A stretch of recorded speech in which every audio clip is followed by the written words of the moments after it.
है कि लोग काम बांट लें आपस में।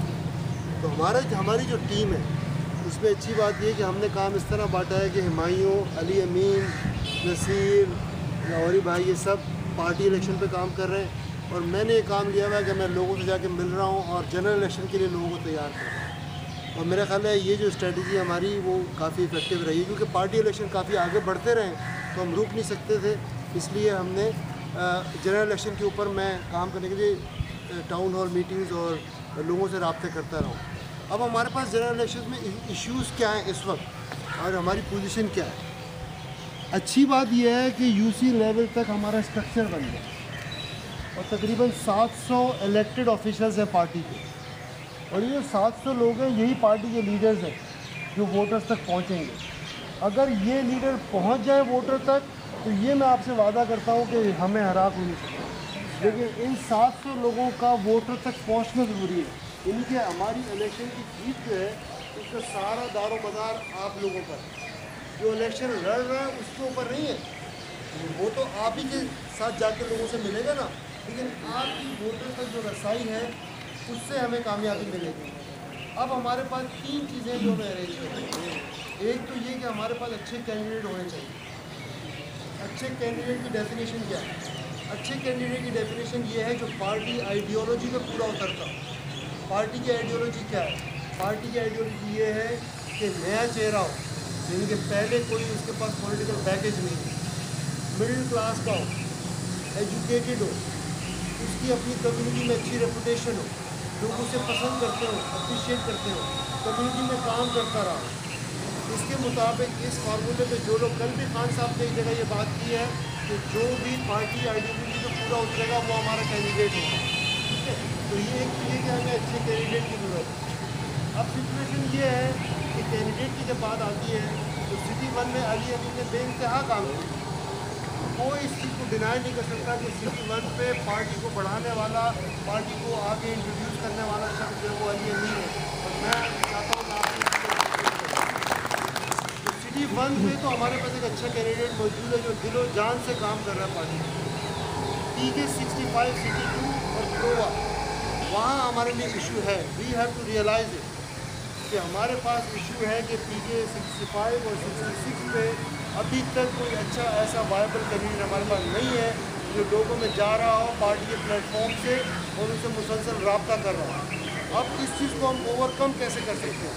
इस चीज़ को हम ओवरकम ऐसे कर सकते हैं कि जो सिटी 2 के हमारे इलेक्टेड ऑफिशियल्स हैं उनको चाहिए कि आपस में मुशावरत करें और पार्टी को ये मशवरा दें कि कौन शख्स अच्छा है जिसको हमें अप्रोच करना चाहिए। मैं आप लोगों से मशवरा करता रहा हूँ इस मामले में कि 65-66 का हमारे लिए वायबल कैंडिडेट कौन है। जिन लोगों के आप नाम हमें बताए हैं उनसे हम राब्ते में, और इंशाल्लाह बहुत जल्द आप खुशखबरी सुनेंगे। दूसरी चीज़ जो इसमें है वो ये है कि पोलिंग डे में 3 किस्म के लोग हमें चाहिए। एक चाहिए हमें पोलिंग एजेंट जो अंदर बैठे हो, जो बिकने वाले नहीं हैं। जितने लोगों से मैंने मशवरा किया है वो ये कहते हैं कि पोलिंग एजेंट बिक जाते हैं इलेक्शन के दिन से 5,000 10,000 रुपये में बिक जाते हैं। तो हमें पोलिंग एजेंट चाहिए इलेक्शन डे के लिए जो डेडिकेटेड हो, जो पार्टी से सिंसियर हो, जो पार्टी के साथ लगन रखते हो, जो इस मुल्क को बदलना चाहते हो, वो पोलिंग एजेंट भी आपकी तरफ से आएंगे। तो एक दरख्वास्त मैं आपसे ये करता हूँ कि आपकी तहसील के जो प्रेसिडेंट हैं आप उनको पोलिंग एजेंट्स के नाम देने शुरू कर दें आज से ही। आप अपनी लिस्ट बनाएं कि आप यूनियन काउंसिल में कौन अच्छे पोलिंग एजेंट हैं, अपनी यूनियन काउंसिल की लिस्ट अपने तहसील सदर को पहुंचाएं। और हमारे तहसील सदर जो हैं उनसे मैं ये दरख्वास्त करता हूं कि 15 मार्च तक हमारी पोलिंग एजेंट की लिस्ट फाइनल होनी चाहिए। ये टारगेट है आपके लिए कि 15 मार्च तक हमारी जो तहसीलें हैं उसमें जो पोलिंग स्टेशन है उनके पोलिंग एजेंट की हमारे पास लिस्टें होनी चाहिए। ये सबसे क्रिटिकल है, बेइंतहा क्रिटिकल है पोलिंग एजेंट, क्योंकि अंदर वो बैठा हुआ है और अंदर ही धांधली होती है, बाहर धांधली नहीं होती, धांधली अंदर होती है। तो बराए मेहरबानी प्लीज़, और ऐसे लोग अब पोलिंग एजेंट किस किस्म के होंगे? एक चीज़ पार्टी और आइडियोलॉजी पर यकीन रखते हो, दूसरी चीज़ ये है कि उनको पोलिंग का तजुर्बा भी हो। बहुत से लोग हमारी पार्टी में आए हुए हैं जो पहले पिछले इलेक्शन में किसी और पार्टी के पोलिंग एजेंट थे, लेकिन अपनी पार्टी से बदले लोग हैं वो हमारी पार्टियों में अब आए, उन लोगों को इकट्ठा करें, उनके नाम अपनी तहसील सदूर को दें। और 15 मार्च हमारी टारगेट डेट है कि हमारी जो पोलिंग एजेंट की लिस्ट है वो फाइनल होनी चाहिए। मैंने दिलशाद बेगम ने जो वुमेन को लीड करी उनसे भी दरख्वास्त की कि फीमेल लिस्ट हमें दें। आप लोगों से दरख्वास्त है कि मेल की लिस्ट दें, फीमेल पे दिलशाद बेगम काम करिए, और अगर ख़वातीन हैं तो वो उनको बता दें और वो हमें लिस्ट दे दें। 280 पोलिंग एजेंट है टोटल NH ऑफिस में पिछली दफ़ा। इस दफ़ा शायद 20-25 और बढ़ जाए, क्योंकि इलेक्शन कमीशन ने ये कहा है कि पोलिंग एजेंट लोगों से करीब होना चाहिए। तो शायद पोलिंग स्टेशन जो है वो लोगों से करीब हो, तो शायद 280 से बढ़ के 350 या 400 होगा। लेकिन अगर हम 280 पे काम करें तो फिर कम रह जाएगी जिनको कवर अप करना। एक पोलिंग स्टेशन पे तकरीबन 4 या 5 पोलिंग एजेंट होते हैं। अगर 280 है तो तकरीबन 1000 लोग हमें चाहिए।